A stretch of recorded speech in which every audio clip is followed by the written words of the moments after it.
Hey, everybody. Welcome to the Disc Golf Answer Man. This is Bobby Cool, Daddy Slick Breeze, and I'm with me, Eric, ever-evolving McCabe. Ever-evolving. We'll get back to that because we had a conversation before we started recording that made me think of that. Nice. And then, I forgot to hold on before Robert. Okay, so on the Facebook group. So dumb. On the Facebook group. Oh, yeah. Yeah, everybody's wanting to see what Robert, what we dear. should call Robert. So I'm going to pick one. I know we had a favorite. Let's see. Well, yeah, there's a favorite on the website, but I know. do I have any veto power? You have veto power. Okay, I'll veto the one that has the most votes right I now. should have pulled it up already. Hold on just a second. I think it was Andrew Hinks on the Facebook group that was talking about. We'll pick his. So he started a poll on the Facebook Disc Golf Answer Man. I was going to say Facebook Answer Man group. Would work. That works too. Where is it? It's here it is. Under polls. All right. So the one that we liked, that Robert and I liked, was Robert, longtime listener, first time McCall. Oh, I like that one pretty good. That's well played. That's pretty good. Yeah. The one that's got the most votes though is Robert McCauley McRobert McCallface. Yeah. Much in the way. Did you see that story that it was quite a while ago? Bodie McBoatface. Bodie McBoatface. Yeah. Anytime you open naming something up to the general public, it's going to end poorly. It's good. So That is true. yeah. That is true. My favorite nickname for you is Robert McCall.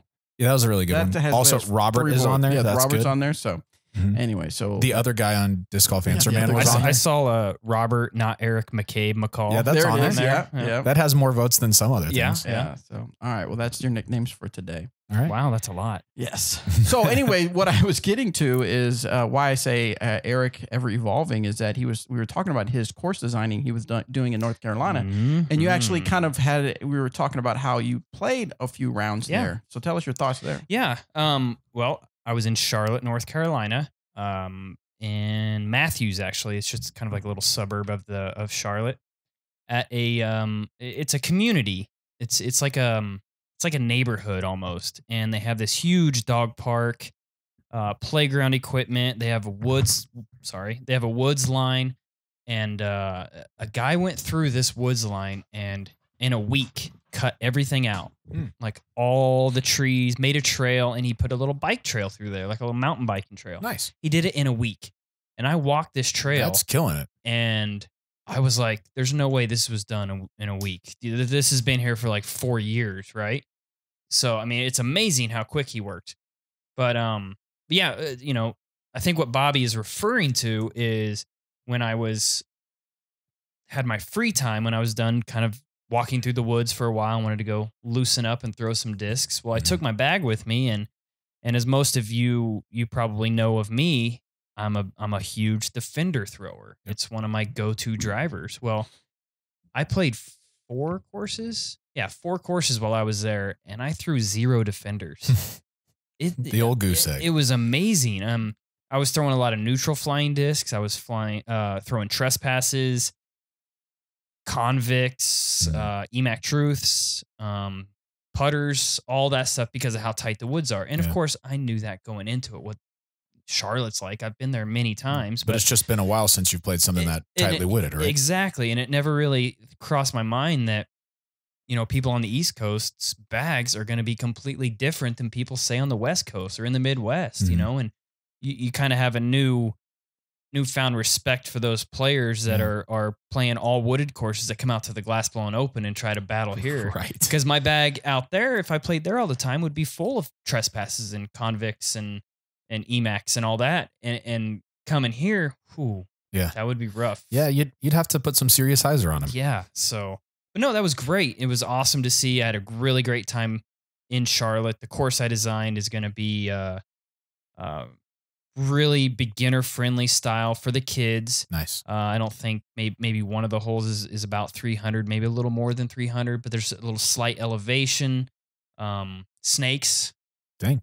I ran into a couple snakes that scared the crap out of me. Yeah. They weren't venomous, so that was good. Still, I'm not playing that game. But it was crazy. Yeah. Crazy. Nice. Which courses did you play while you were there? While I was there, I played Squirrel Lake. Okay. It's a 12-hole course that I just kind of went, when I got back to my hotel, I opened the PDGA app and hit courses near me, and these are the ones that popped up. So I went to Squirrel Lake, which was a fun little shorter technical course, Mhm. and then I actually I ran into a guy there that found one of my EMAC truths that I stashed nice. on the course, Oh, which that's we'll fun. talk about a Yeah, little bit later. But he had told me there's a course about 10 minutes north of there called the Scrapyard, and I'm thinking, wow, that doesn't sound appealing at all. I'm not as excited about it. But he said it's probably next to like Nevin or Hornet's Nest or Rennie Gold. Right. It's the place to go play. Dang. Okay. So I was like, all right, I'll go check that out. I went there the next day in the evening, went and played around out there, and he was right. Awesome. That place was fun. There's a lake out there. I mean, it's just a beautiful course. It That's so really cool. was. It was a lot of fun. And then I played Kilbourne. Okay. And I just heard things about Kilbourne. Sure. I'd never been there. It was good. Yeah. It wasn't as good as the Scrapyard, I guess. Okay. Is a nice way to put it. If I was back in Charlotte, I would probably go back there if there was a league or an event or something, but I wouldn't probably go play that course. Sure. No offense to Kilbourne, but there's just so many great courses in Charlotte. And Yeah. the fourth Right. course I played is Renaissance Gold, a course that I play Right. anytime I'm in Charlotte. Yeah. And it just happened to be right by the airport, and I was flying home, so I just had a few hours to kill, so I just went to there Right. and threw some shots. And of course, you'd already played Charlotte's Web and yeah, and I played Nevin and exactly. was We played all Bradford out those- there also? Yeah. Yeah. Yeah, we played all those at Worlds the previous year, So, or, well, a few yeah. years back now. But I'd already played all those courses, so I figured, hey, let's try some new courses, which is something I really like to do, especially when I'm designing a course. Yeah. I like to play new courses and maybe get an idea of, hey, that's really cool. I'd like to try to incorporate this sometime in the future. That's what I was going to say too. I really like when I go to a new place, there are always the tournament courses and you go to tournaments there to play those courses. Yep. But yeah, just to see some of the lesser known ones, Yeah. I really like finding kind of little diamonds in the rough, like you were talking about with the Scrapyard. That's really Yeah. cool.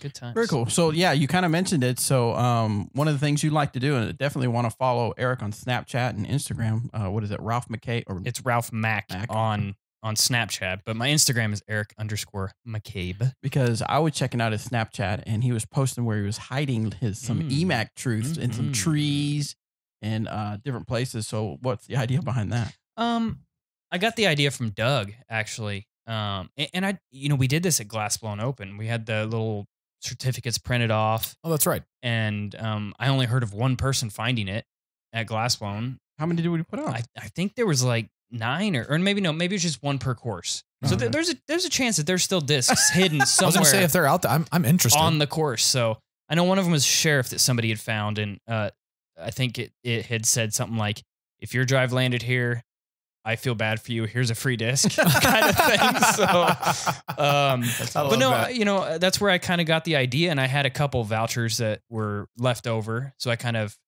edited them myself Yeah. on the road, and this is something I'm planning to do in the future, and yeah, it was just something I'd come up with, especially in Charlotte and in areas that we're not, really in, and I like to give back a little bit, so. I'm going to be stashing discs on courses that I play in the future. Or if I'm in a town for a course design, I'm going to find a good spot and hide a good EMAC truth somewhere and just kind of share the love. That's awesome. Sort of Yeah. like a geocaching thing. Yeah, going on exactly. There. So, yeah. And I took pictures and posted on Instagram. And, in the future, I may not do that just to kind of, avoid someone seeing it and being like, oh, I know where that is. I'm going to go get it right now. I Right. kind of want You want I want- just I want somebody a to stumble local upon it. Right. recreational player to Mhm. find it and Yeah. be like, whoa, that's really cool. So that's kind of my target. I just kind of wanted to get the word out there and let people know that if I'm in your town, there's a chance there's a hidden EMAC truth on your. Yeah, on that's a your cool course. idea. I like Yeah. that. Yeah. Definitely follow Eric so you know when he's traveling because that's kind of a cool little thing. All right, so let's hop into the questions, guys. It's been about a week and a half or so since we posted our last episode, so I'm sure people are eager to get their questions answered. Yep.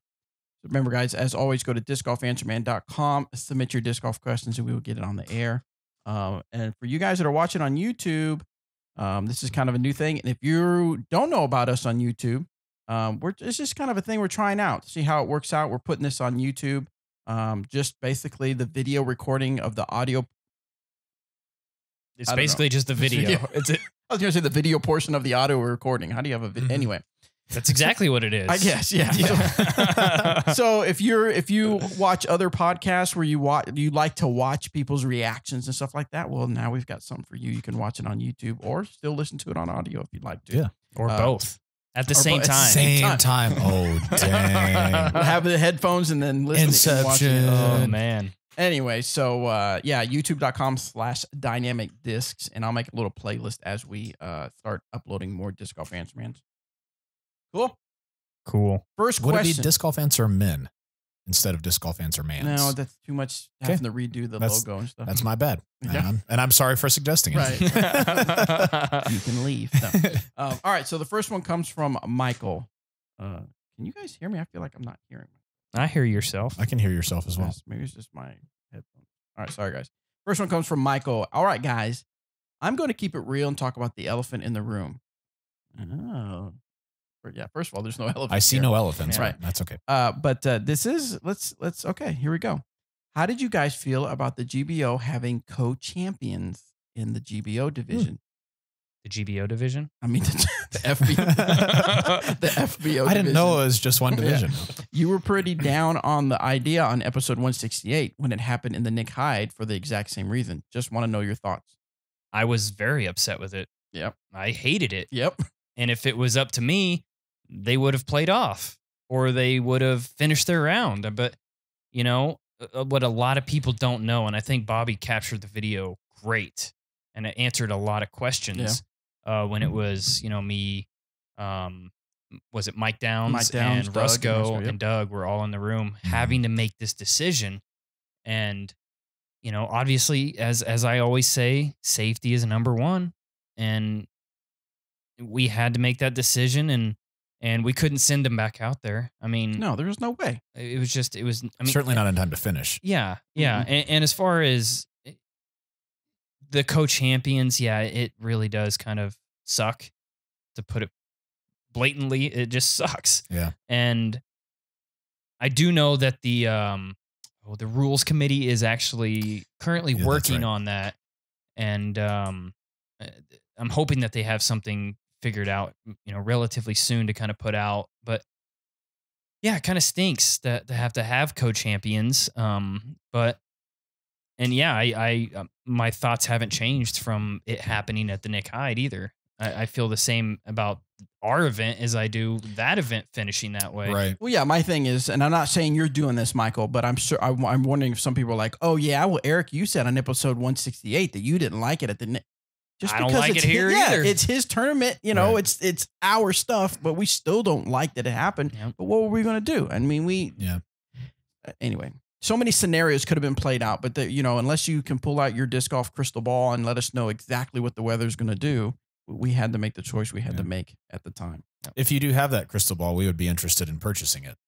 Correct, because it might actually So- look like a good GBO trophy. So, and That's also, true. also so we could prepare for next year. Right, And exactly. the year after that. So Yeah, it's just unfortunate that it had to end that way. Yeah, we were all sad about it. And like you said, I'm watching that on video. You could see in y'all's faces how much you're agonizing over it. Like it's an unfortunate situation. yeah. I think it was Doug when he dropped, but he got a message or something, and then he just dropped the phone and instant hand to the head, and it was just like, Yeah. it's Yep, like you felt I sorry get for the something guy. in like in my heart I hurts. know. I mean, it's just Yeah. gosh, So so much hard work. Yeah. Not happy about it at Nick Hyde. Not happy about it now. all right, next one is from Nate. Is additional relief allowed penalty free from obstacles such as barbed wire fences and locust trees that can be hazardous to players?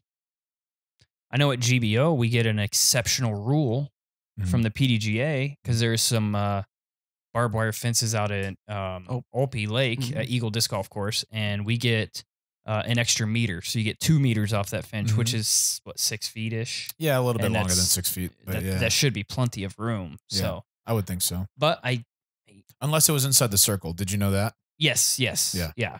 But there isn't any barbed wire inside The the only one I circle. could think that would be even close would be hole 3 at Olpe. If you've thrown over. 3 inside the circle. Yeah. No, you're wrong. I'm wrong. There's a You're absolutely wrong. if you're on the right side of it, I don't know. could totally be true. But the reasoning for that, whether it exists there or not, yeah. remains to be seen. I'm probably wrong, but but I know that there used to be by hole 6's green, but they put up the the pallet pallets. wall. Yeah. But- Well, it's just so if you're inside the circle and you went OB, that you couldn't then walk 6 feet more or less toward the Yeah. basket instead of Yeah, just yeah, yeah. taking. The reason is so you could take the 6 feet and have a full run up and throw without having to worry about your follow through into the fence. So is there a rule? Was the question? Yes. So I think it's up to the TD's discretion at each tournament. I've had this happen before where we played at a course that had a lot of cactus in Maynard, Texas, and cacti, I guess is. Yeah. Well, come on, dude. I'm dumb, dude. Don't worry about me.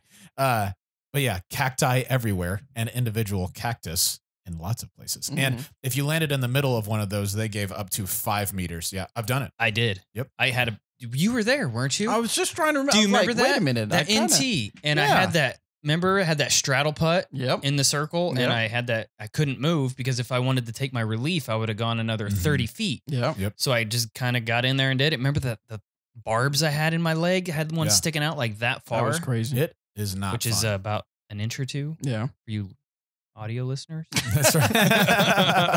but That's why you have to watch the video now. Yeah. Yeah, I think it's up to the TD's discretion. I don't think it really hurts if it is an obstacle that could cause you harm to say 5 meters or more. Correct. I think that's a smart play for everybody's safety. Yeah. Next one is from Eric. Yes. Eric says, Bobby, I loved all the stuff from hip hop about hip hop in episode 166. So far, true. The guy you forgot was Kool Herc. Yes, I did forget to mention Kool Herc. It was a documentary I watched on Netflix. Right. I still have yet to watch The Evolution that. of Hip Hop or something like that. I haven't watched it yet. Oh, you'll love I it. know. Yes, Kool Herc is in there, and they talk about he is one of the founders or the creators. And he says Herc played the breakbeats from a bunch of different records and invented hip hop DJing. Yes, I do remember that. Grandmaster Flash didn't create scratching. Did I say create? Maybe I misspoke. You might have. But there was a technique that he claims that he created. Now you got to watch it because there is kind of there's not really a feud, but Grandmaster Flash is saying that he was the one that he would mark his his records. That disc golf on the brain. Yeah, he would mark his records, his LPs, and that's how he could tell when he was going to scratch. So anyway, Grand Wizard Theodore did. Okay, you're getting too technical. Watch the show. Dude's name is Grand Wizard Theodore. That's what it says. It's not like a super hardcore name or anything. Anyway, Eric says he loves the show. You guys are doing incredible stuff for the sport. Keep it up. Big ups to Eric. Thanks, Eric. And Bobby, I was watching the video recap of the memorial. Dude, wear your seatbelt. People want to see and hear you for years ago. Oh, now there's okay. That's the thing with videos. You only get to see. That's the thing with videos. You have to not wear a seatbelt. I know. No, it's required. It creates friction and it kind of creates a noise. Interference. No, is that you may have seen me for the moment or second that I didn't have my seatbelt, but trust me, I wear my seatbelt. He does. So. He does in my car because it'll yell at him if he doesn't. Yep. Yeah, I even ask wow, it's getting really mean. This is an old question, so we'll delete it. Oh, later. Well, when will the dynamic disc criminal be released? Well, it's released a couple weeks ago. So Infusion. Yeah. Hey, have you seen the stock stamp ones? Yes. They look nice. They do look pretty nice. Do they? Yep.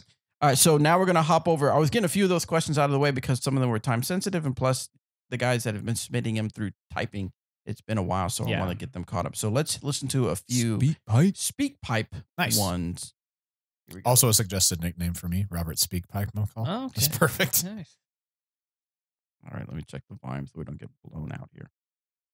Hey, Disc Golf Answer Man. This is Harold from Victorville, California. I've got a question for you. When addressing my putt, I'm oftenly aiming to the right side of the basket, and when all goes well, the disc will fly typically to the center of the basket. The question is, should I be making that adjustment, or should I be aiming for the center and adjusting my release points? That's my question for you. Appreciate all that you guys do as a truck driver. I listen to your podcast and love it. Nice. And I've been playing for about 1.5 years. I'm 37 years old, and I love throwing, and EMAC truth all day. Yeah, boy. All day? Have a good one. Well, first I want to say thank you trucking. for being a trucker because you guys are amazing. Yeah. I've driven like a big, huge RV, and I couldn't imagine driving a tractor trailer with trying to back that thing up. And there's another hip hop reference. I wasn't going to take it there, but I'm glad you did. All right, so to his question. So I experienced some of the same things as you. And I think what it has to do with is your natural point of aim. So every person has one of their eyes that is stronger than the other, and that's your natural aiming eye. For me, that's my right eye. And so when I look at the basket, when I pick my link, my head is turned slightly to the left. So when I'm looking straight at the basket, only a little bit, but when I'm looking straight at the basket, when I'm actually looking a little bit left of the pole, my body is facing the center of the pole. So I pick my link just a little on the left side of the pole. Interesting. And follow through to it. Okay. And so it may be the case that yours is and most people actually are a right eye predominant. And so you'll see this with little kids a lot is if you let's see, are teaching a clinic and you put them in front of the basket, they almost always pull it to the right side. Yep. And then you adjust them and you stand on the, you stand on from their left side of the basket and say, throw it to me. A lot of times they throw it right in the center. So some of that's inexperience, but also some of it's just natural point of aim. So maybe your left eye predominant and looking at the right side of the basket pulls your disc into the center. I wouldn't change it personally. If you're making putts, if you're aiming right and going in the middle, like great, do that. It couldn't hurt. Next time you're at the practice basket, though, give it a try. Yeah, the opposite side of the spectrum, so to speak. But so you aim left of pole. Mm-hmm. How many chain links up? Because you're kind of a splush. Yeah, hybrid. I try and go almost the middle of the pole, if not one or two up from that. Okay. I aim relatively high. Where you aim kind of low, right? I aim about like 3 to 4, three chain links above the top of the top of the bottom of the basket. Does that make sense? Yeah, top of the bottom of like the basket at the bottom, the actual the top basket, of the cage, the cage, like 3 links up, right side of the pole because of my spin. 2 reasons: I spin nose up, so a lot of times if I'm just a little low, it has a chance to lift. Well, and it'll crawl over like a fat kid climbing a fence. That's right. And my spin is clockwise moving in, and so it's gonna want to push to the meat part of the basket as opposed to hitting the left side of the pole all the time and spinning out the left side. Right. So that's my mindset, I suppose. But in the end, I want to hit dead center. Of course. If you hit and bounce off the pole, bad luck. Yeah, nothing you can do. Good putt. Right. So, well, yeah, when I say I'm aiming left side of the pole, I aim there. I mean, it's just like it's one chain over from the pole, but that's not where you want to hit. It pulls to the middle. Yeah, like that's where I've noticed if I aim there, that makes sense. It pulls to the middle. Yeah. Awesome. All right, next one is from Danny. Oh, Danny Lindahl. Nice. Oh, nice. Guys get put together. What up, some really Danny? cool. Yeah, you guys need to find him on Facebook. He does some really good disc golf tutorial videos.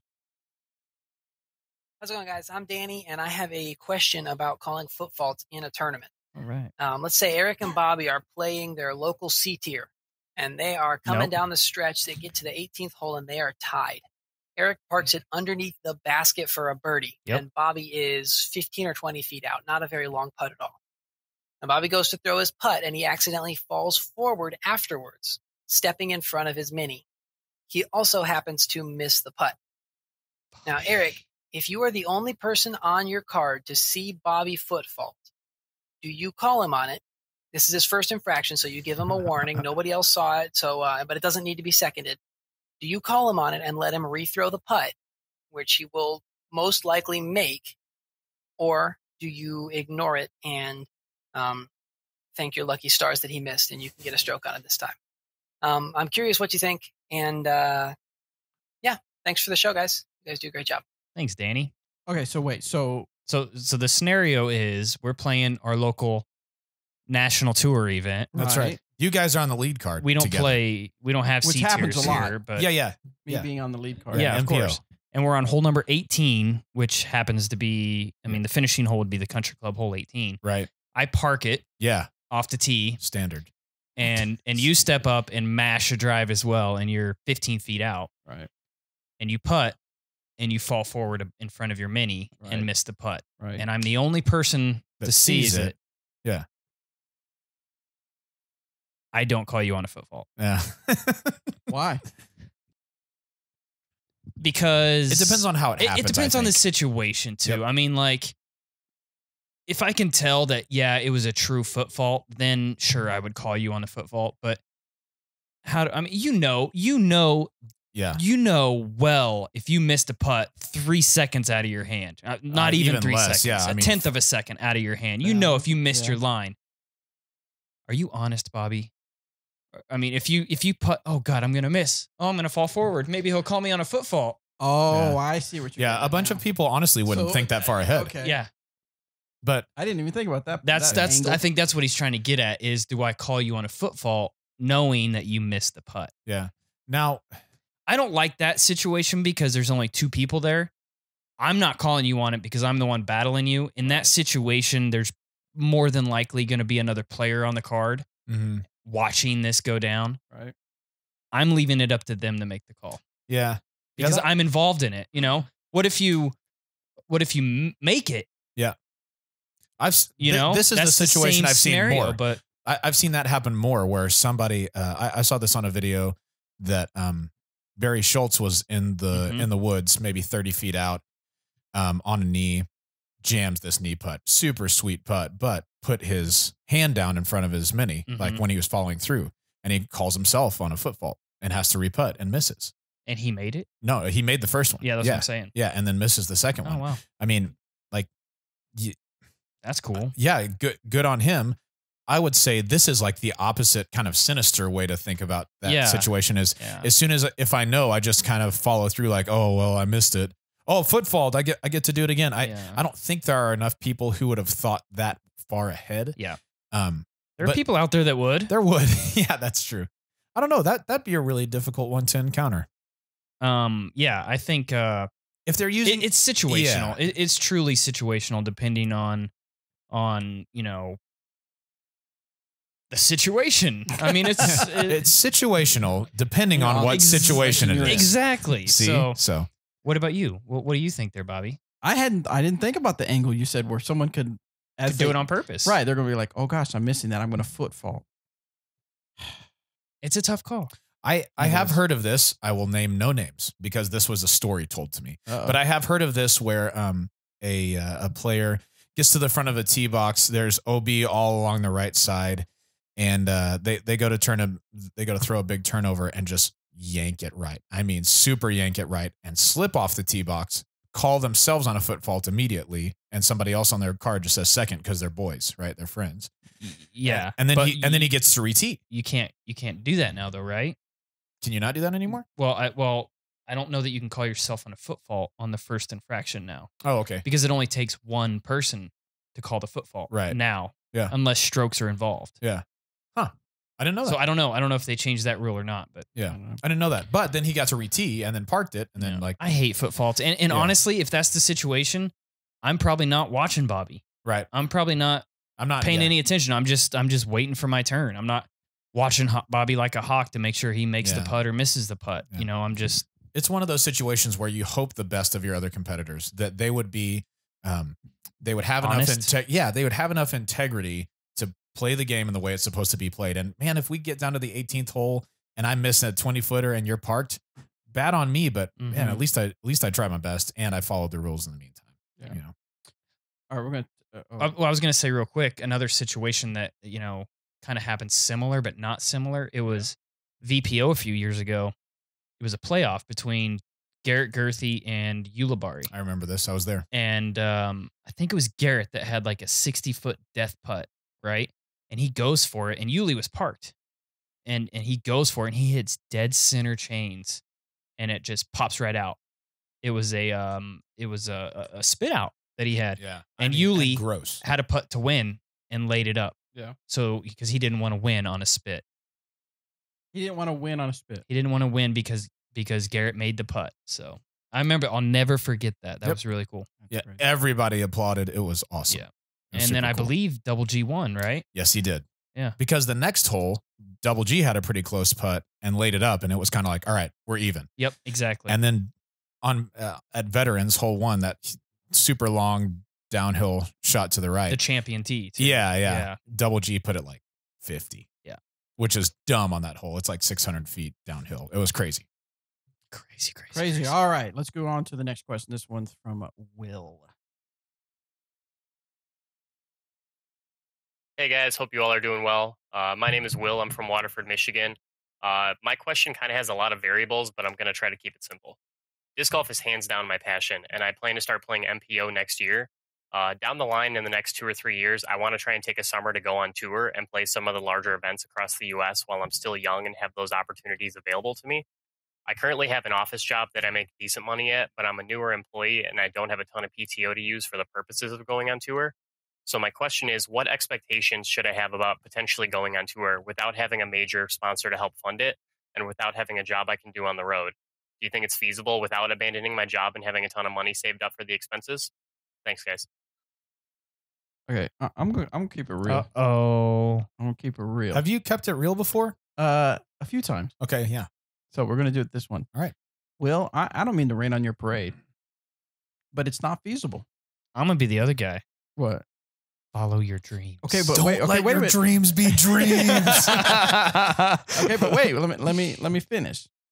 So what I'm getting at, Will, is it's not feasible to do what you just said, which is have your full-time job, not have money saved up, not have a sponsor, and do the disc golf tour life.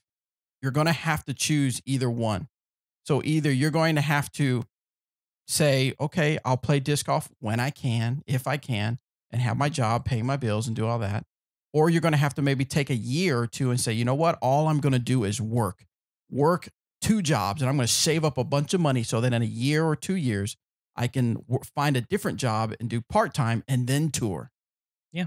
You see what I'm saying? Yeah. You see? So I'm not saying that you can't achieve your dream or you can't try this out, but you can't have both best of both worlds.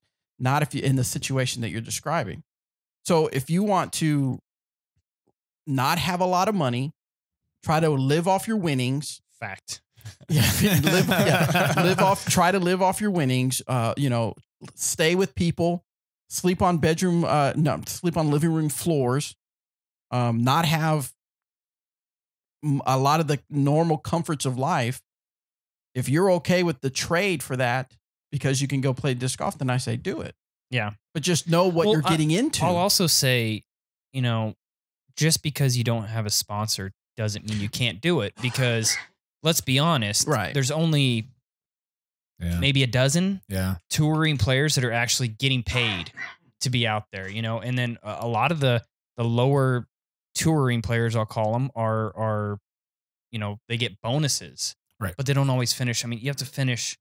I don't know what Innova's structure is, but I know Discraft's and ours and Latitudes and whatnot. But majors, you finish in the top 10, you get a bonus. National tours, top 5 is pretty typical. B tiers is usually plastic. So if you win a B tier, you're winning discs, or just winning it. Yeah, you're not really getting anything for second. Yeah, exactly. And so just because you don't have a sponsor doesn't mean you can't do it. Right. My thing is, I guess, as I see these people that want to do these tours and stuff like that, and I know I hope I don't lose any people here, but these people that want to do the GoFundMe's and stuff like that. What do you mean these people? Sounds awfully racist, Bobby. No. What do you mean these people? There's no racial tension. I know, I'm kidding, man. I'm kidding. What I'm getting is the people that I've seen the arguments on Facebook for the GoFundMe's and stuff like that. And I know there's the argument, and we've talked about it in past episodes. Yeah. People that say, I want a tour, so, support my GoFundMe account. I have my opinions about that. And I understand the whole, if I want to support people plus that stuff. But my thing is, when I look at these people and they want to do this touring, my thinking is, okay, then stop playing Call of Duty for 4 hours every night. Stop watching, that TV show. Stop watching every YouTube disc golf video that's out there, except ours. Except this one. And except this one. Yeah. And get out there and get a job, get a second job, get a third job. If you want it that bad, that's what you have to do. Yeah. And then don't rely on a sponsor, because even if you are sponsored, doesn't mean that all your tournaments are paid for. There's no way. No, like Eric said, there's, for people who get all their entry fees paid, I would bet that'd be 20 to 30 people worldwide tops. Yeah. Maybe a few more, but I mean, that's of them though. And that's at the just top of the game. And that's just entry fees. That doesn't include gas, travel, food, yep, lodging. Yeah. I'm going to take the medium route here. So here it is. Well, see, now I'm not. You're making me like I'm the hard guy. Like, don't do it. You're stupid. No, I'm just saying. You got to know what you expect. You said stupid. I didn't say stupid. No, I'm just true. kidding. No. What I would suggest is if you are at a full-time job that pays pretty well and that you have limited PTO, paid time off. I would, in case a listener doesn't know, Bobby. Gosh, man. Anyway, PTO, isn't that like a teacher's parent-teacher organization? Your job has a limited one of those. No. I would suggest what I've seen a few friends do, which is take a mini tour during the summer. Take your 2 weeks off and schedule it around 3 events that go one weekend, next weekend, and save up enough to do that. Which that's not going to be a huge financial strain. You'll probably need $1,000 or $2,000 just to make sure that you're super duper covered for that week or for those couple of weeks, right? And see if you like it, because the worst thing that you could do is quit that job for disc golf and get out on tour and just decide you don't even like it. Right. I would do a little mini tour. And if you're going to do that, by the way, if you decide that you're going to tour, have all your funds for your entry fees and your travel and your food and everything before you go out on tour. And find somebody to do it with. Yes. Because if you get out there and now all of a sudden you're having to count on earning money at every event in order to make it, that's a whole new different type of pressure that you're not used to. Exactly. Oh yeah. So yeah, I'm not trying to rain on anybody's parade. I just want to paint a real picture for you, and that it can be done. Yeah. But just be ready to make that trade. You got to make that trade for what's going on. All right. So that actually is not a good segue, but I think we need to talk about Segway. We're going to talk about segways. We're going to talk about Segway. No, actually, what I do want to talk about is something that I'm excited about that's going to happen today. Well, of course, today is May 16th, and depending on when you're listening to this, it may have already opened, but registration is finally open for the disc golf experience at Nissan Stadium. I can't wait.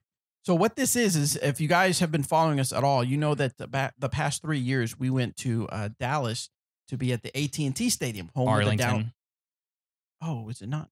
It's not Dallas. Oh, I don't know my geography. Arlington's right.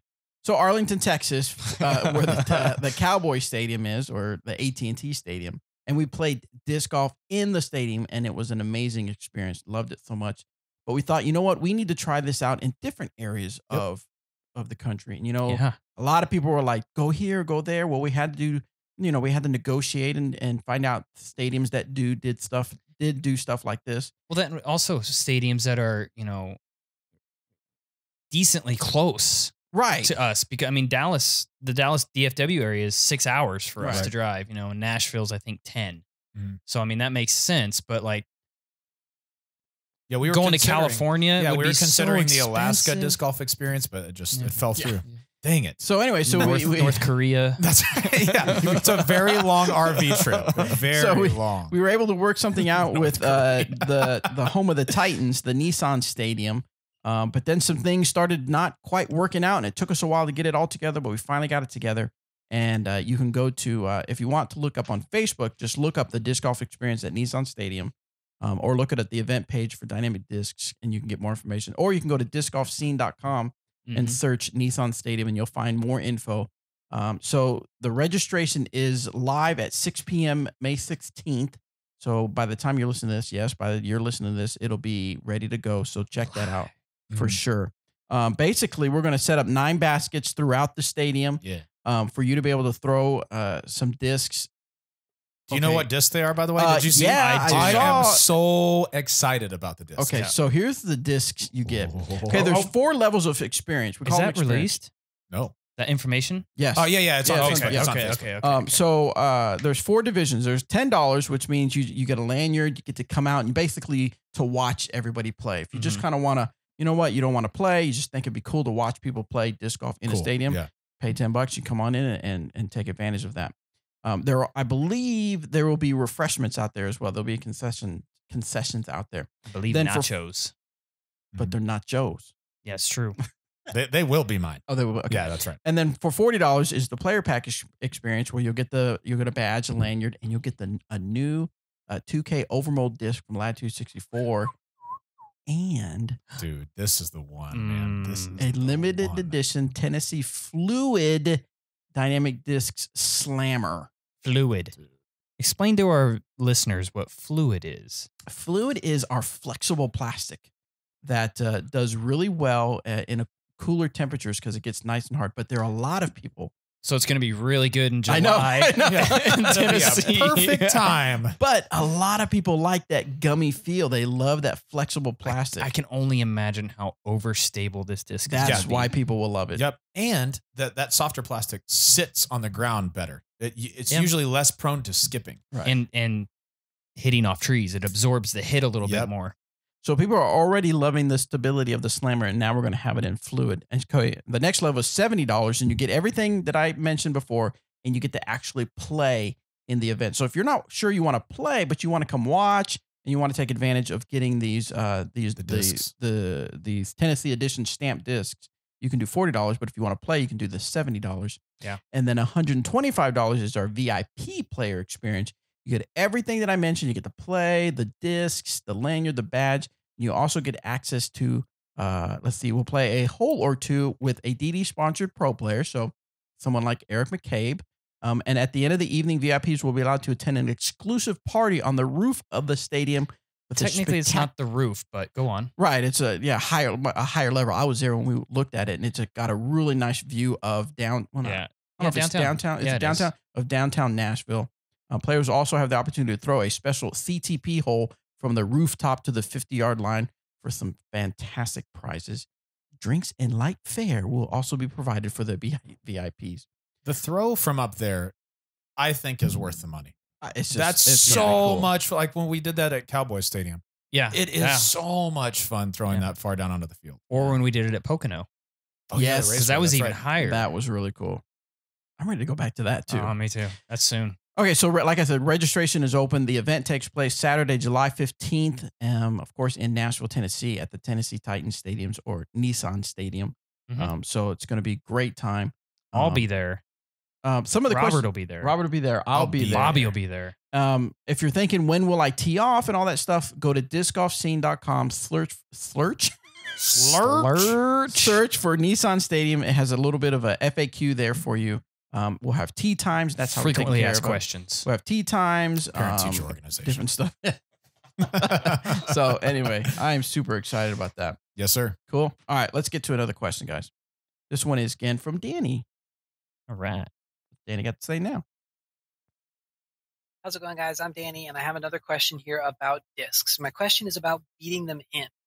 I have a Truth in my bag, EMAC Truth, that I've had for about a year, and it's a good understable disc. It'll flip up a little bit, and it'll ride pretty far to the right without too much fade. But it's taken a year to get there. Is this typical? I mean, I know I threw this disc a lot. I don't know if it's beaten in quicker or slower compared to what you guys experience. How long does it take for a disc to become like a noticeably unstable? It noticeably takes the spot of another disc in your bag. This Truth takes the spot of like an Evidence or a beat up standard Truth, not an EMAC Truth. So, cool. It's lucid plastic too. So it took that long to beat in lucid plastic. So I know Biofusion beats in quicker, but how long does it take for you to beat in a disc? That's a good question. Yeah. Yeah. So first, though, Robert, tell people maybe some, because we get a lot of new listeners, beginners. Sure. What does the term beat in mean when we talk about that in disc golf? So beat in just refers to the amount of wear and tear that you have on a disc. And so say if I start off with a brand new EMAC Truth, for me, it's going to fly pretty straight and finish to the left, really consistently to the left, and no wind or anything like that. And as I beat up a disc a little bit more, as I hit some trees, I've actually never hit any trees, but if that ever did happen, cool. Awesome. No, yeah. As you hit trees and rocks, and just when your disc hits the ground differently, it beats up the disc a little bit more, so that disc will start being a little bit straighter for me, not finishing quite as much to the left, but still a really useful shot. And then as it gets more beat up, it can finish to the right, still a really useful shot. So when we say beat up, it's just that refers to the wear and tear that happens when you play on several different types of courses. Right. Yeah, I think a lot of it depends on where you live. For sure. I think Danny lives in Arkansas, so I've played a few courses in Arkansas. I know a lot of the terrain out there is very similar to around here. But if you're talking to somebody who plays in Texas or Yep. Arizona or California where they're throwing on rocks or dirt, it's going to beat in a lot quicker. For me, I have an actual nice EMAC Truth in the bag that's been in the bag for right about a year now. And it's finally starting to do that hyzer flip to flat and just turn to the right and hold that line. And it's taken probably 8 to 9 months to do so. And it's the... Is that the lightsaber one? Yes, the yeah, that's a lightsaber one. super cool one. It is really cool. But that one there, it's taken that long. And honestly, what I do is if I need something, I'll grab a Biofusion EMAC and I'll throw that in the bag if I'm stressing or if I happen to lose one, because I know that those will beat in a little bit quicker. Right. We have Prime coming out as well. I don't know if those are out yet, but I did see them. So I know that they're slated to come out. They exist. Sweet. And that's another one that's going to be stable, brand new, but it's going to beat in quicker. So changing plastic types could absolutely help with that. But I like to, and of course I'm fortunate enough to be able to do this, is have a stack of EMAC Truths that I can just put this, like, Robert, how many rounds a week do we play? 3 or 4 probably. 3 or 4. Yeah. How many of those 3 to 4 do you see a brand new EMAC Truth in my bag? I mean, quite often. It depends on the week, but yeah, pretty frequently. Quite often. The reason I'm doing that is I like to throw them and get to a certain stability, certain wear and tear, a real sweet spot, and then I'll keep it in the bag, obviously for events and whatnot, but I'll grab a new one and start beating it into that level as well and put it aside. So if I do happen to lose that, if I have a tournament coming up, boom, I got a replacement. Yeah. You've got one already worn in. And so the key is go out and buy, I don't know, 100 EMAC Truths. That's right. That's what you're going to want to do. That's, I mean, every one of our listeners. Yes. But the value of doing something like that, and I know that some people would suggest, well, if that EMAC Truth just flies like an Evidence, well, then just get an Evidence. Well, that's so much different though. It is different. And if you are already familiar with one particular disc, there's so much comfort that comes in throwing that disc instead of a brand new disc. Like, you've thrown that disc who knows how many times. You know what it's going to do every time. And well, there's something to be said for a disc that started out brand new, stable, and now you can get it to turn to the right. It's just it's got like a different type of integrity. It's like a part of you. Yeah, that's right. But yeah, that's why I would definitely advocate for wearing discs in at the same rate so that you can always have one backed up and kind of ready to go for that. So for us mere mortals that don't play quite as often, like maybe once or twice a week, if that occurs. Of course, except for this weekend. This weekend I played all 3 days. Dude, that was so much fun. Wait, you have a 3-day weekend? Did I say 3-day weekend? No, but we played Friday. We played Friday, Saturday, Sunday. Just the way you said it. This weekend I played all 3 days. No, we played Friday after work, then we played Saturday and Sunday. It was kind of our cows around 3 days. I watched it. Yes, you did. You tuned in for a couple of I sure did. So anyway, so for me though, I don't beat in discs as fast. Yeah. Like, I have some stuff that's been in my bag for a couple years now. I would imagine those are beat in, but it like the new Convicts. I have those and I throw them every now and then, but I don't throw them on a lot of shots and I don't throw them a lot. So it will take me. So for someone of my caliber and how much I play, it will probably take a little bit longer to really beat in the disc. But kind of like what you said, Eric, if you're really wanting that beat in, you can get the Biofusion plastic, which beats in a little bit better. But I would also, not better, faster. I would almost say this question doesn't apply to you. Well, then I'm out of here. No. And not to be rude or no. you know, but you are a casual player. True. You know, and so you know what the discs in your bag do. You know what you need them to do. So you know what I'm getting at here? It's not like you need that disc to beat in quicker. Because if you do, then you would probably just go pick up another disc that flies like that brand new because you don't play a lot. I did put 2 new discs, not 2 new, but 2 discs back in the bag. Whatever, man. Was it? Go ahead. No, tell them what they are. Was it a? Tell them what they are. Was it a prototype VIP harp? No, I did not. Was that it a one. prototype? No, Lucid Freedom. No, that one is in there. It's in my bag. Prototype, and then now I did put a Queen back in there. Oh, okay. And I threw it on hole 16. Well, of course you. Peter Pan. Oh yeah, I didn't know what disc that was. That was a Queen. Crushed. I crushed it. 16. The river hole along the river. Yeah. I crushed it. I mean, I was ripped on it. Yeah. That's cool. Anyway, so I was talking about a Verdict. He has one of those original Fusion Proto Verdict, and it looks just. You remember I asked you about it? Yep. That's the one. Yeah. Yep. Whatever, I know Robert man. really wants that one. So. Whatever. All right, let's get back to the questions. This one's from Jason. Hey guys, I got a question about wind and disc selection.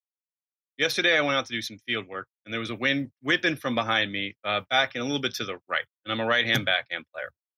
And I'm throwing my backhand, and I hit my EMAC truth to like 360 feet. I was on a football field. It was all the way end to end. And that's about 30 feet further than I've ever thrown it. Awesome. Boom. So I go through a couple of the discs, and then I get to my trespass, and I rip that thing as hard as I can, which is normally 380, 390, something like that. And it stops at 360. So I try throwing a sky ante. You know, maybe the wind will keep it up and push it forward. Same deal, 360. And no matter what I do, the thing stops at 360, the exact same distance as my EMAC truth yesterday. I know this has something to do with glide, but I was hoping you guys could explain a little bit further as to why the distance driver is getting crushed by the wind and the EMAC is going further than I've ever thrown it before. Thanks. Absolutely. I've noticed putters will tend to do that as well. Mhm. And it's because of the shape of the disc. Yep. They has more of a rounded edge to it as opposed to a driver like a trespass kind of has. I don't know how to. I guess more of a pointy edge, Yeah, blunt edge that doesn't really. It fights through the wind, but it loses speed fast. Mhm. As where something like a mid range or a putter, it kind of just has that air pocket almost underneath it to where the wind will just kind of hold it up in the air a little bit longer. Right. Well, and putters and mid ranges are less nose sensitive than drivers are. So if you're throwing in a tailwind and you put the nose of the putter up, generally it'll still fly quite a ways. I mean, it won't be as much as if you put the nose down and let the wind get under it and take it. But they're less nose sensitive than something like a trespass. With a trespass, especially with a blunt edge like it has, when the edge of the disc is exposed to the wind, it has kind of a shearing effect. So it just, as soon as that nose is up and it's a tailwind, it's only going to be pushing down the whole way. The effect is less noticeable on mid ranges and on putters, but I think that's why the trespass is getting to about that same area is because of that shearing effect from the wind. Yeah. Science. Next one is from Jake from St. Louis. Hey. Hey, Jake from St. Louis. She sounds hideous. I love that part of the commercial. I have a face to go with the Hey, name now. Bobby, don't call me Robert Brown. Robert, don't call me Bobby McCall. And Eric. In your St. face, Louis. Eric. Hey. Hey, guys. 2 questions real quick. Not feeling 100, so I'm going to keep it short. When do you guys retire a putter? How beat does it have to get before you finally throw in the towel? Putting putter, of course. And then the second question was, do rules violations count? Rules violation strokes count against your player rating? Yep. Just those 2 things. And Robert, I'm calling you big time because you're blowing up, man. You're everywhere. You were like, oh, who's Robert McCall? Is this new guy? But now, man, you're like, podcast. You got the commentating thing going. Sweet. Just Robert big time, baby. Sweet. All right. Great. Now his head's not going to fit out the door. Barely fit in the door. That's right, dog. Come on, I'm man. teasing, I'm teasing. The question or the answer to oh, the now first he's all question, like, I want to answer the I want to question. talk more. I'm big time. Thank you, Jake. That's very kind of you. Eric and I have, I think, very different answers to the first question. Super different. I'll let you go first. Oh, really? Super different. Yeah, I'll let you go first. Mine's really quick. Yeah. I I know, as the retire host, mine. I'll let you go first. Fair enough. Fair enough. I retire my putters when I lose them. That's it. All pretty right. much. Yeah, I hear that. All right. Me, I put a new putter in the bag, a putting putter in the bag once every 4 to 5 weeks. Yeah. Wow. Yeah, I was going to guess around 20 to 30 rounds. Yeah. For you. Yeah. I suppose Yeah, talk about why, yeah. the reasoning is I like the stability of the Prime Judge is what I'm putting with. And I just, there's just something about a brand new putter in the bag. You know, some people say there's just something about an old beat, workhorse, Yeah. but something about a brand new Judge. I know exactly what it's supposed to do. I know exactly what it's going to do. So I execute with it. That's just, I don't know. That's what I like. Yep. For me, I have, I think, similar reasoning, but on the other side of the spectrum. So I will retire a putter when I just absolutely can't trust it in the wind anymore. Okay. For me, I putt with classic Wardens. I have since they've come out, and I love the Warden. Like when I win a world championship, that's not going to happen. But if I ever got a signature disc, it'd be the Warden for me. I think it's a fantastic mold. I have been putting with the same first run Warden since I got it, which was. You know how many putters I've gone through since? Yeah, right. I think that was 3 or 4 years ago. It's been in and out occasionally. Sometimes it's a longer putter. Sometimes it's my main putter. But the two that I have right now, I carry two first run Wardens. Those have both been in my bag consistently for a year to a year and a half. And my reasoning is, you said you've learned to trust the new flight of a Judge. Yep. I've learned to trust this disc because as it's worn in, I've still thrown it while it's worn in. So I know where maybe I used to let go on hyzer. Now it feels good in my hand that that's enough for me to make up for the different stability that it might have. Makes sense. I love them. Next one's from Felix.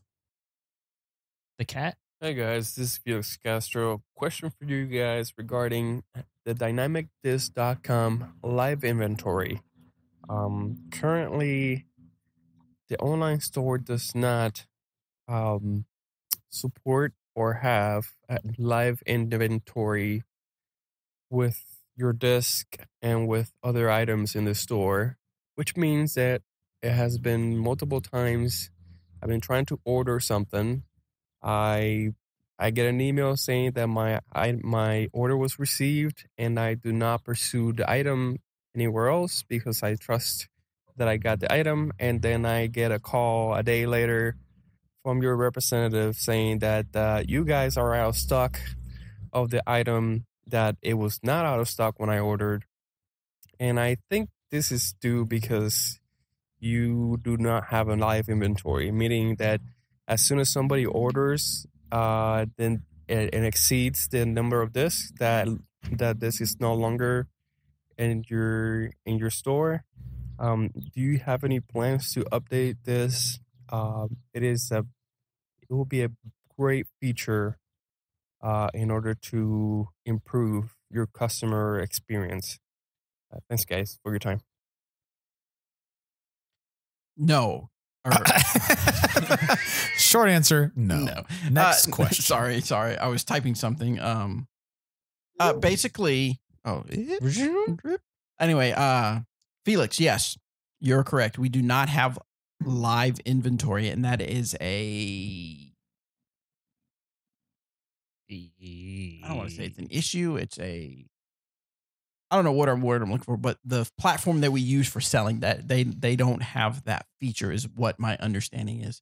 Now you might be saying, well, then get a platform that does. Well, we've got thousands of SKUs, thousands of different items. It's not as easy to just flip a switch to get to that. Now I know that we are working toward, as we get bigger, we are working toward systems like that. I know at least on the distribution side, we just recently got some new software, a big company that's come in and is helping us with our inventory system here. So it's definitely, yes, we are aware that is an issue. But I'm thankful that our store is able to call each person and say, hey, I know you ordered this, but unfortunately we don't have it at this moment.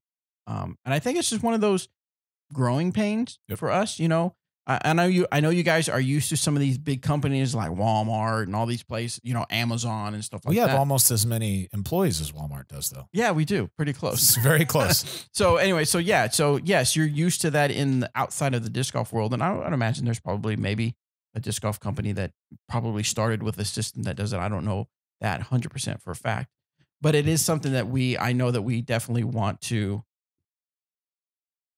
go with. Yeah, I know that, especially during GBO, whenever we have so many people in the store and the people who are running the cash registers are just sitting in place for hours and hours and hours, that sometimes that messes with our inventory online because something may have been sold that doesn't get updated in the system until after somebody has ordered it online. So I know that's something like Bobby said that we are aware of and that we're working on. But yeah, I don't think there's a cheap answer to that right now. It is quite a bit more involved process than it would seem. I also don't think it happens as much as maybe Felix is leading on, because it almost sounds like every time he places an order, we don't have the disc. I don't think that's necessarily the case. And if it is, maybe he's trying to order the same exact disc every time. I don't know, but yeah, I'm sorry that happened, Felix. That's super frustrating. It is very frustrating, but this time of year is when I could see this problem happening, especially when GBO, we got people coming to town, and there's no right or wrong answer, I guess. Yeah, that's just that's a tough one, and Bobby said it well. It's growing pains for us as we're growing into a larger company, as we're selling more discs. We're going to be able to have more things like that, and so we're working on it. Kind of like Bobby's working on a camera. I'm trying to work on the stupid camera. Yeah, just while Bobby was talking, his camera just shut off. So I think the battery died. Yep. He's getting it back up right now. Yeah, but the battery shouldn't matter because it shouldn't. Because I have it plugged in, but maybe this maybe this camera doesn't work like that. Is that a Sony? Yeah. No, but it's I don't know. I just saw there's a Sony battery. Why don't you hit us with the next question, Bobby, and we'll roll with it. We'll do that. Next question comes from Big Bill Worm. Hey guys, how are you? I just want to start off by saying I absolutely love the podcast and everything you guys do for disc golf. It is absolutely amazing and it is super appreciated. All right. So on the weekend, I played a tournament and it was an amazing tournament run by one of your fellow team members, Dustin Fournier. Oh, nice. He runs amazing tournaments. He's one heck of a guy.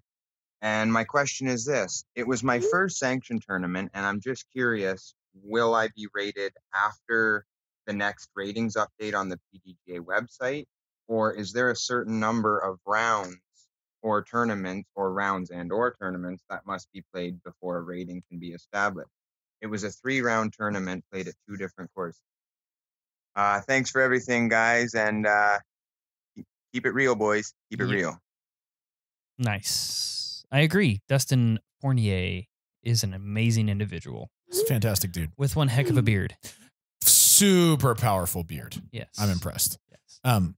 To answer your question, sorry. I'm curious. I want to know if you can hear that sound just in our headphones. You mean that sound? Yeah. No, it gets recorded. No, you hear it. Oh, nice. Yeah. Well, now you know. Well, the reason is because I'm messaging Clay about live inventory. Oh, yeah, gotcha. Because I said, do we have live inventory? He says, online, yes. Why? Who was asking? Okay. And I said, did you say Felix? Yeah, I said Felix. Felix the Castro? No, I said Felix, and I told him the scenario, and he says, weird, sometimes that will happen. So apparently I was wrong. I didn't think we did. Maybe it's something new. I thought it's some relatively new. Yeah. So we do have live inventory, but he says weird. Sometimes that will happen. So that sound you guys are all hearing is me. The Clay Hauser. Dude, yeah. Texting. That's how he talks. The man, the myth, the legend. And I have to interpret his. That's right. But to answer your question about tournament rounds and when your rating goes into effect. So if you just played a tournament with Dustin, it was your first tournament ever. There's a cutoff date. I believe it's around 2 weeks before the next ratings update when tournaments will be included in that update. So just for the sake of dates that are close to us, let's assume that the next ratings update was first part of June. That would be about 2 weeks from now. They update on a Tuesday, so he would have had to turn in the results by today if it was updating then. So usually it's about a 2-week turnaround. As for the number of rounds that it takes to establish a rating, I'm relatively sure it's just 1. I mean, you could have between 1 and as many as you could ever play. My first rating only contained 4 rounds. When I first started, I played 2 B tiers back-to-back days and 2 rounds each day. So it just averaged those 4 rounds with the bonus for the later rounds because your rating is weighted to reflect how you're playing more recently. And then Bobby and I have talked about this. Rating isn't what you're currently doing; it's what you've done. Yep, it's what you've already accomplished. Yep. They try I think that's why they do that multiplier on your most recent rounds. Is they're trying to reflect how you're playing, but really, it's going to unless it's a situation like this where you only have 1 tournament, and then it's like, this is how you play. And I actually don't get to didn't experience this because I was playing before the rating system was ever a thing. Mhm. So you just went out and played. Didn't Yep. matter what you shot. People knew You just if you played. were good, if you shot a good round, or if you won a tournament, or Yeah. things like that. Yeah. Yeah. But yeah, there's not a minimum. I know of a guy who has been rated 1040 before, who lived in Mississippi, who just played 1 or 2 tournaments a year and would just shred those tournaments. And There's that a was guy it. in South or North Dakota. Yeah, Nodland is there. Daryl Nodland. Shane Seal was, I think, in Shane's, yeah. either Mississippi or Maryland, something like that. They're not very close to each other. Yeah, it starts with an M. Okay, I'm going by the abbreviation. Montana, Yeah, Mississippi, that's right. Maine, Maryland, Minnesota. All right, we got a couple more questions. Let's get through these Let's do questions. Hey, Disc Golf Answer Man. It's Andrew from Sheboygan, Wisconsin. And right now at the moment, I have a all Innova bag, but I have tried out your Marshall and your Escape, and I both really like those discs. And I want to make a close to or all trilogy bag. So I was wondering what discs you guys could recommend me to buy first to see if I like them. I throw between 300 to 400 on a good throw. And yeah, and also my putter right now is a D-Line P2. And I was wondering if you guys could recommend any putters from the trilogy lineup that are like that putter. Thanks again, and I love your show. Bye. Awesome. Thank you, Andrew. Awesome. Yeah, great. It can be difficult to suggest discs for you to throw, not knowing what you throw, just knowing how far you throw. Right. But just off the top of my head, the two you discs mentioned earlier, we are talk great, about yeah. all the time: a Convict, EMAC Truth, obviously, and even a Trespass. Just as a disclaimer, we're not recommending those discs because they have Eric's name on them and Yeah. Paige's name on them. Yeah. They are not a joke, fantastic discs. Mhm. So yeah, and neutral flying is yeah. what I can't stress enough, just to kind of get a feel for how the plastic flies and For sure. feels. But Trespass would be another one, Mhm.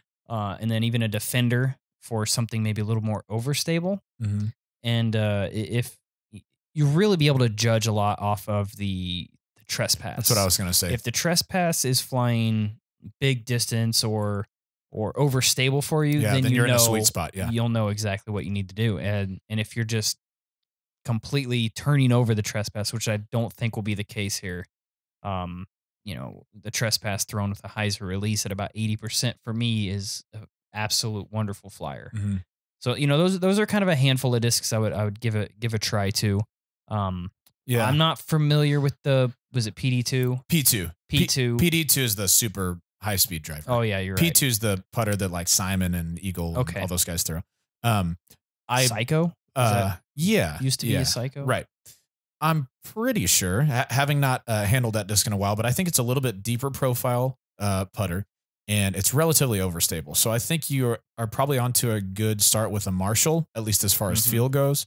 As far as flight goes, a Judge or a Warden might be closer for you. The P2 doesn't have a bead, I'm pretty sure. Okay. So you may like the feel of a Warden, and it's actually a little bit more overstable than you think when you first hold it. But I would try both the Warden and the Marshall. I would and also, if you have a Judge, check that out. Yeah. Judge for sure, but I would also go as far as maybe trying a Mercy. Yeah. Because a Mercy does not, it has like a micro bead to it, but Yeah. it was very somewhat similar to a Challenger. So I don't Mm-hmm. know how close those two discs are to each other, but I would say a Mercy or even the new Crown that came out from Westside Ooh, is yeah. another really good feeling disc. I've heard it's compared to an AVR. Yeah. Yeah. Really, really straight flyer Maybe with a 10 time 8. I don't know. yeah, good stability at the end. Yes. Yeah. It's a good one. Where was that question about that you talked about earlier that you told the guys to submit? That on was the- it was on the on the fan Facebook page. Yeah. On the fan page? On our fan page? Our Facebook page. Yes. Disc Golf Answer Disc Man? Golf Answer Man. Okay. Let's try to find Super it. fast, Andrew, when you're listening to this, if you are going to buy discs and have questions or want to share with us what you're currently throwing and how it's going for you, we can probably make more accurate suggestions to you. If you want to, I mean, I'd be Toss a happy to video help you up. out. Yeah. I mean, if you want to put it on the Facebook page, that's cool. If you want to message one of us, we'd be happy to help you out with that. Let me see. So what I don't remember where it is, but I remember the question. Oh, I can okay. just ask the question. Okay, go for it then. Okay, so I saw this post. Somebody had tagged me in it, and they were asking about the Trilogy Challenge discs and what our thoughts are. If the Trilogy Challenge is supposed to be for beginners, why are we releasing a overstable driver for it? Which, to be fair, it's not our driver, it's Latitude 64's driver, and the River Pro is what he's referring to.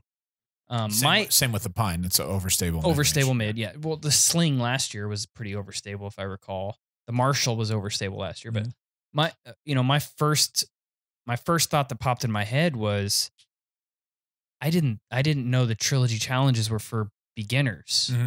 Sure, it's great for a beginner, but honestly, when I think of a beginner and they hear the word tournament, they're automatically, that's no, I'm not playing a tournament. They're kind of thrown off by the thought of having to go play a tournament. For me, I like to push the Trilogy Challenges as to fundraisers for TDs or touring players or clubs or whatever the case may be. So for me, it's not necessarily just strictly for beginners. But that being said, I think the River Pro could be thrown by a beginner. Maybe not like they're not going to get a huge straight flight out of it. Of course not. But it'd be a nice overstable mold to start with. Yeah. Now, to be fair, the trilogychallenge.com website does say it is a place, it's a good event for beginners. Okay. However, to be fair to us, in that instance, is that was sort of the beginning, the feeling at the beginning was these discs need to be more beginner friendly.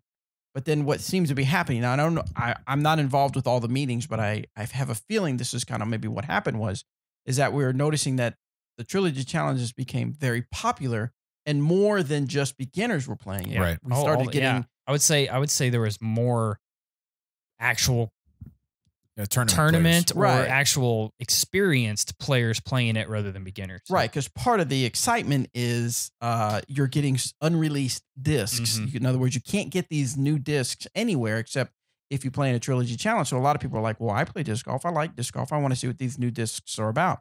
But then we were finding that a lot of people were not liking certain discs because they were too flippy for them because they were experienced. So, we got to try to find something, a middle ground for that. A happy medium. And so, unless we want to have a Trilogy Challenge that has 15 discs to make sure everybody. I'm interested. Yeah. That has everybody, has a disc for everybody. They're called Dynamic Disc Chasing the Chains 2-disc challenges. Right. That's right. Go and buy whatever you want. Buy any disc that you want. Several times. So yes. So that would be my thing is that sure, the beginning, it was all for the beginners to kind of introduce people to disc golf, but now it's kind of just a way to have a cool event in your area and have people of all skills. Plus the other thing is a lot of what happens is, so let's say you get the River Pro and the Pine and the Deputy, and the River Pro is too stable for you. Well, but you really love the Deputy because it's a nice, more of an understable putter. Well, find a guy that wants a River Pro but doesn't like the Deputy and trade. I mean, that happens all the time. Yep. Trade and now you've got 2 discs that you really want and you were able to get rid of 1. And then my other side of that is that you're getting 3 discs for basically $10. That's a good deal. Are you kidding me? Are you kidding me? 2 of them, well, one of them is Prime, which is more of a base plastic, but the other ones are premium discs. Plastic. And so you're getting some really good discs for $10 each, basically. And you're getting to play a fun round and a chance to win some prizes. Yeah. Basically $30 then, not necessarily. Well, actually, it's now $35 because you get a shirt. You get a shirt and then you get pencil and score and a mini. So it's like $10 for a disc, $5 for a shirt and some goodies. Come on now. Yeah. That you could sell that after your event. Oh, totally. Because that's the only place that these discs are currently available. And there's plenty of people out there that are wanting these River Pros. That I do know. Yep, for sure. So I'm not coming down on you. It was actually Andrew Hinks that asked that question on the fan page. I'm not coming down on you. I'm just trying to give you some my perspective. Yeah, a little bit of rationale. All right, we got 2 more questions, guys. Let's do it. Do it. Let's hear it. Again. There we go. Eric, I hope. Let's be fair to him and start over with that one. Hey guys, this is Nick with Chain Assembly again. Eric, I hope you like the photos I took of you at the Barnett Park Championships in Orlando. So I recently switched over to hard pures from medium pures, and I feel like my putting is more consistent with the harder plastic. But those things have a lot of action in them, slipping out or jumping around in the basket. I assume that's something that will go away with time, right? Let me know if it's just something I'm going to have to deal with from now on with harder putters. Thanks. Bye. You're a hard putter guy. Yeah. I prefer the harder putters for the feel in the hand, and I think for me it's worth the trade of having a little bit more action in the chains. I don't think they necessarily have that much more action in the chains. I've seen plenty of soft putters spit out. I've seen plenty of medium putters spit out. I've certainly, because I've putted them, seen a lot of hard putters spit out. But I'm not sure if it wears in over time and just gets less action, or just that every putter is going to have some action when it hits the chains. I think every putter is going to have a little bit of action when it hits the chains. That and I throw prime. I putt with prime, which is, you know, kind of in between the classic hard and the blend. Mm-hmm. So it's kind of a happy medium, but I think it's closer to the hard side of things. Yeah. And I get a cleaner release out of the hand from that than I ever did with a soft putter or a blend putter. That's why I personally choose to putt with the prime or the more hard plastic, because I get smoother release. That said, I think you may have more tendencies if you pop out to roll away. Yep. Because it'll hit the ground and there's not a lot of give. But I mean, you just can't miss putts. Yeah. I mean, that's all there's to it. Right. Just don't miss your putt. Yeah. For me, it's totally worth the trade-off in roll-away potential. Which it doesn't happen a lot. It's not, yeah, I mean, I've I've seen a lot of soft putters roll away also. Oh, absolutely. It's totally worth the trade-off to have it feel confident in my hand. Yep. That it's not going to be shaking if it's a little windy, or give a little too much when I put my thumb into to the flight plate a little stronger than usual. Yeah, absolutely right. I think it's worth that. And Absolutely right. I think it stands to be said, if you are just playing to not have as much action in the chains, but you're not confident in your putter, action in the chains doesn't matter if you don't hit the chains. Like, That's you right. need to be confident before you let the putter go. That's more important. All right, last questions Last from one. Paul. Hi, Bobby, Eric, and Robert. This is Paul from Memphis, back with another pair of questions for you guys. First off, what is the rule that you would most like to have eliminated from disc golf? And when I hear pros ask this question, they almost always say the 2-meter rule. So I'm going to eliminate that one from your options. So what's the rule that you want eliminated that's not the 2-meter rule? Okay. And this leads me to my... I don't really even. It is a good one, but I mean, the only place I ever go to that still does the 2-meter rule is California. So it's, to me, that's that. I don't know that would have been the rule I picked.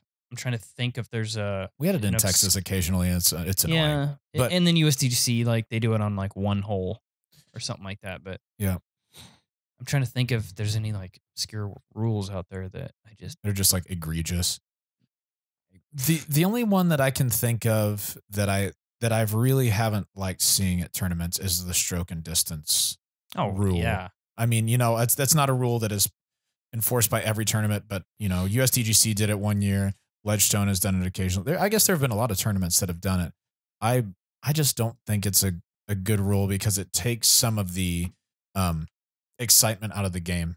Yeah. I'm gonna have to say I 100% agree with you, because I'm a firm believer in somebody, you know, everybody throws bad shots. Right. I'm a firm believer in a player not losing a tournament because of one bad shot, one bad hole. Mhm. That's why I've always pushed for on my courses, my tournaments around here, is if you're playing an island hole and you miss the island, go to the drop zone. You don't have to retee. Don't put that on the person just constantly throwing their shots, throwing their tournament away, throwing money away. Right. Go to the drop zone. That's how I'm just a believer in how it's like 17 at Sawgrass. If you miss that island, you go to a drop zone. Yep. You know, in golf, I'm referring to TPC golf for our listeners that aren't familiar. But right. It's an iconic hole, by the way. Yeah, super cool. Yeah. My brother got married on a replica. Nice. Of that hole. That's awesome. But no, I'm agreeance with you on the. I don't like stroke and distance. Stroke and distance. If I hear a tournament is playing stroke and distance, there's a pretty good chance I'm not playing your tournament. Yeah. And not that it matters that I'm not at your tournament nowadays, but my decision, I'm not going. Sure. But tighten the OB all you want to. Let's do it. But give us the stroke penalty. Yeah. All right, fair enough, guys. Oh, there's another half of the question. Oh, that's right. Sorry. And here we go. Thanks, Paul. No, we don't. And here we Meter rules still exist. It seems like it's pretty much a consensus amongst pros, officials, TDs, and just people in general that this rule is fairly crappy. Two virtually identical shots can have a 2 to 3 stroke difference just because of this rule, and it really creates a gray area in disc golf that, in my opinion, should be eliminated. Over the Agreed. past few years, many of the top tournaments have eliminated this rule already, which just begs the question, why is it still a thing? Thank you guys so much for your time and dedication to the show and to the sport in general, and I hope you have a great week.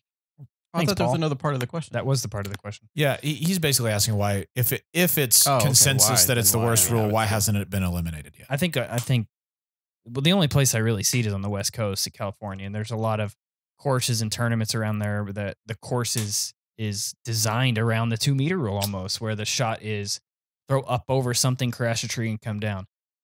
Another reason I don't like the 2 meter rule is it creates arguments on, nah, dude, I'm not 2 meters. He goes, yeah, you're 2 meters. No, I'm just under 2. You know, it's just, it just takes that completely out of it. I mean, it's just 2 meters. I mean, yeah, it's just, I don't know. Yeah, I'm not a fan of it either, Paul.